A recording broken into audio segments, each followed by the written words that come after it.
বিসমিল্লাহির রহমানির রহিম। আসসালামু আলাইকুম ওয়া রাহমাতুল্লাহ। আজকে আলোচনা করব মাছের প্রজাতি এবং বয়স অনুসারে কোন মাছের প্রোটিন বা আমিষের চাহিদা কত রয়েছে। প্রোটিন বা আমিষের চাহিদা প্রত্যেক মাছ চাষির জানা অত্যন্ত জরুরি।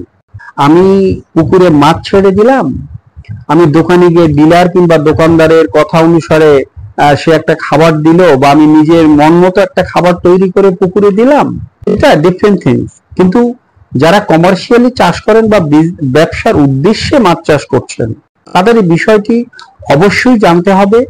কারণ আপনি বিনিয়োগ করছেন বিজনেস করার জন্য। আপনি যত বেশি জানবেন, যত বেশি বুঝবেন এবং সেটা প্রয়োগ করবেন, তত আপনার লসের সম্ভাবনা কমে যাবে, আপনার লভ্যাংশের সংখ্যা বেড়ে যাবে। তো প্রোটিন বা আমিষের এই চাহিদাটা, এই কনসেপ্টটাকে ক্লিয়ার করার জন্য এটাকে 4টা ভাগে ভাগ করেছি। প্রথম ভাগটা হলো মাছের প্রজাতি, বয়স এবং ওই বয়সে আমিষের চাহিদা অনুযায়ী খাদ্যে ওই পরিমাণ প্রোটিন বা আমিষের উপস্থিতি থাকা কেন অত্যন্ত জরুরি।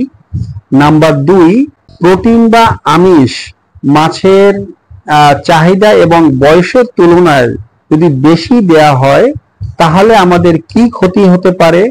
নাম্বার 3, চাহিদার চেয়ে খাদ্যে উপস্থিতি প্রোটিনের পরিমাণ কম হলে তাতে আমাদের মাছের কি ক্ষতি হয়।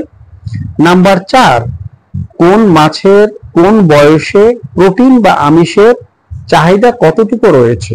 তো প্রথমেই আমরা আলোচনা করব যে খাদ্যে মাছের প্রজাতি এবং বয়স অনুসারে চাহিদা অনুযায়ী প্রোটিন থাকা কেন অত্যন্ত জরুরি। আমরা জানি যে প্রোটিন বা আমিষ হলো দেহের মাংস বৃদ্ধি করে। তো যেহেতু প্রত্যেকটা মাছের প্রত্যেক বয়সে প্রোটিন বা আমিষের আলাদা আলাদা চাহিদা রয়েছে, যদি সেই চাহিদা অনুসারে আমি খাদ্যে উপস্থিত প্রোটিনের পরিমাণ কম দেই, তাহলে আমার মাছের দৈহিক বৃদ্ধি ঠিকমতো হবে না, আমার মাছ অসুস্থ হয়ে যাবে, অর্থাৎ আমি বিজনেসে একটু পিছিয়ে পড়লাম। এই কনসেপ্টটাকে যদি আরেকটু পরিষ্কার করতে চাই, মানুষ, মাছ সহ পৃথিবীর প্রত্যেকটা প্রাণীর যখন শিশু অবস্থায়, তখন তার দেহের বৃদ্ধি, বার বৃদ্ধির জন্য মানে লম্বা হওয়ার জন্য প্রোটিন একান্ত অপরিহার্য। তাকে দুধ খাওয়াতে হবে, তাকে ডিম খাওয়াতে হবে, তাকে বিভিন্ন প্রোটিন সমৃদ্ধ খাদ্য তাকে দিতে হবে। কারণ প্রথম পর্যায়ে শিশুটির বৃদ্ধি প্রয়োজন আছে। একটা পর্যায়ে, একটা বয়সে এসে তার বৃদ্ধিটা স্টপ হয়ে যায়, থেমে যায়, এরপরে এর দেহে মাংস ধরে। তো তার এই বৃদ্ধির জন্য মানে লম্বা হওয়ার জন্য, এবং তার লম্বা হওয়াটা যখন বন্ধ হয়ে যাবে তখন তার দেহে মাংস ধরার জন্য প্রোটিনের কোনো বিকল্প নেই। এজন্য খাদ্যে প্রয়োজন এবং চাহিদা অনুযায়ী প্রোটিনের উপস্থিতি থাকা অত্যন্ত জরুরি।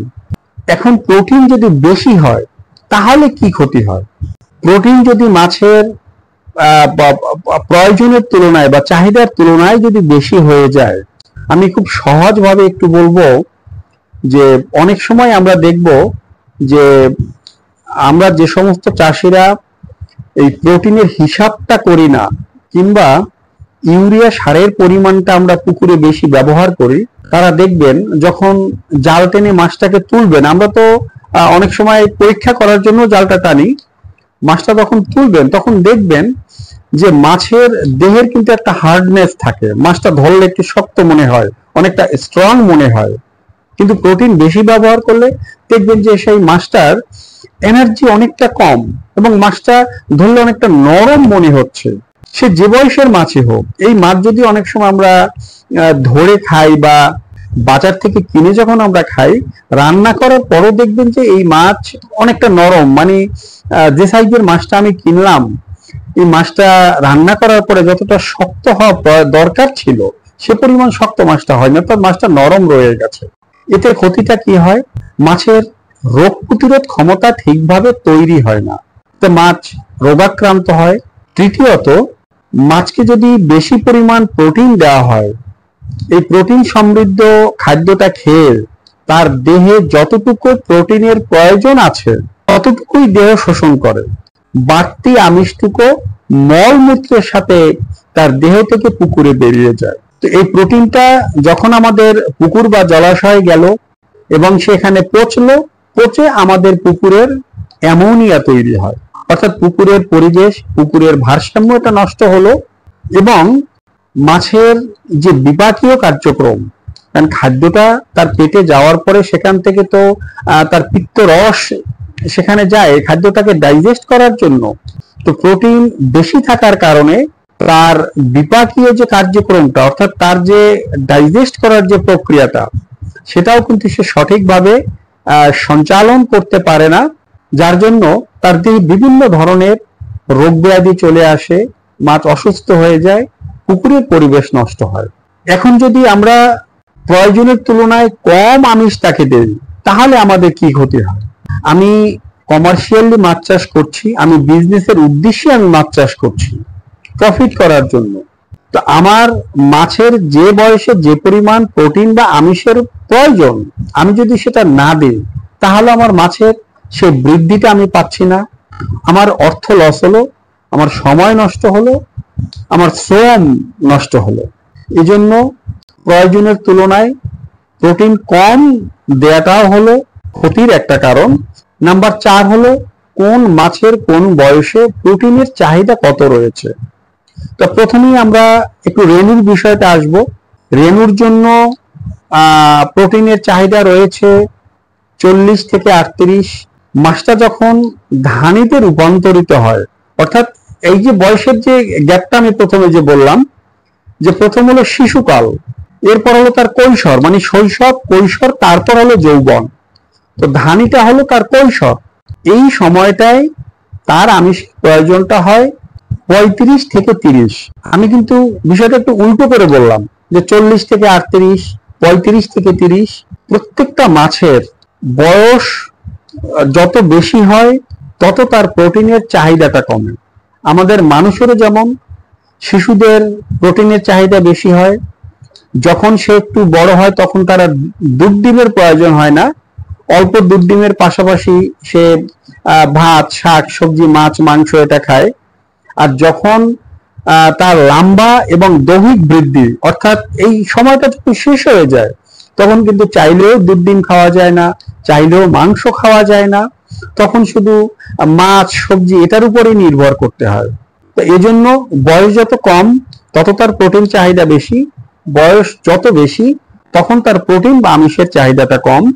এরপরে আসবো আমাদের কালচার পিরিয়ড, আমরা যে চাষকালীন যে মাছটা, এর প্রোটিন চাহিদাটা নিয়ে আলোচনা করব। তো প্রথমেই আসবো কার্প জাতীয় মাছ, রুই, কাতলা, মৃগেল, সিলভার, ব্রিগেড, মিরর কার্প, অর্থাৎ আমরা মিশ্র চাষ যে মাছটা দিয়ে করি, এই মাছের প্রোটিন চাহিদা হলো 24 থেকে 22। তো যদি আমরা ফিঙ্গারলিং সাইজের মাছটা পুকুরে ছাড়ি বা ফিঙ্গারলিং এর চেয়ে একটু বড় এই মাছটা ছাড়লে আমরা 25 দিয়েও শুরু করতে পারি। আর আমাদের উপরি স্তরের যে মাছটা রয়েছে, বিশেষ করে সিলভার, কাতলা এবং ব্রিগেড, এই মাছটার একটু প্রোটিনের চাহিদাটা বেশি রয়েছে, এর অক্সিজেন ডিমান্ডটাও একটু বেশি রয়েছে। সেক্ষেত্রে আমরা এই উপরের স্তরের মাছের জন্য আলাদাভাবে কিছু খাদ্যের ব্যবস্থা করতে পারি, এ নিয়েও আমার চ্যানেলে ভিডিও দেয়া আছে। নাম্বার 2 হলো তেলাপিয়া পাঙ্গাস। তেলাপিয়া পাঙ্গাসের প্রোটিন চাহিদা হলো 28 থেকে 26। যদি আমরা 8-9 মাস তেলাপিয়া রাখি তাহলে 700-800 গ্রাম হয়ে যায়। 1.5-2 বছর রাখলে 2.5 থেকে 3 কেজি পর্যন্ত পাঙ্গাসটা হয়ে যায়। তো একটু বড় সাইজটা যদি আমরা করি, সেক্ষেত্রে আমরা এটা 25 বা 24-এও চাইলে একদম শেষ সময় বিক্রির হয়তো 1 মাস আগে। আর যারা কার ফ্যাটেনিং করবেন, কার ফ্যাটেনিং এর ক্ষেত্রে বিক্রয়ের 1 থেকে 1.5 মাস আগে এখানে আমরা চাইলে 21-22-এও প্রোটিনটা নিয়ে আসতে পারি। নাম্বার 3 হলো শিং, মাগুর, পাবদা, গুলশা, ট্যাংরা। এই মাছটার একটু প্রোটিন চাহিদা বেশি রয়েছে, 32 থেকে 30। নাম্বার 4 হলো চিংড়ি।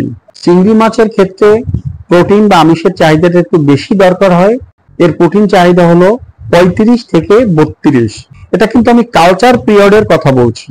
আমরা প্রত্যেক মাছ চাষি যদি মাছ চাষের প্রত্যেকটা বিষয়ের উপরে আমাদের কিছুটা ধারণা আমরা নিয়ে মাছ চাষটা শুরু করি, তাহলে আমাদের লস হওয়ার সম্ভাবনা থাকবে না, আমাদের লভ্যাংশের পরিমাণটা বাড়বে। তো এই জন্য কোন মাছের কোন বয়সে প্রোটিন বা আমিষের চাহিদা কতটুকু রয়েছে এটা জেনে আমরা যদি মাছ চাষ করি তাহলে আমরা মাছ চাষে অবশ্যই সফল হতে পারবো। আপনাদের মাছ চাষ ভালো হোক, আপনারা মাছ চাষে সফল হন। আসসালামু আলাইকুম।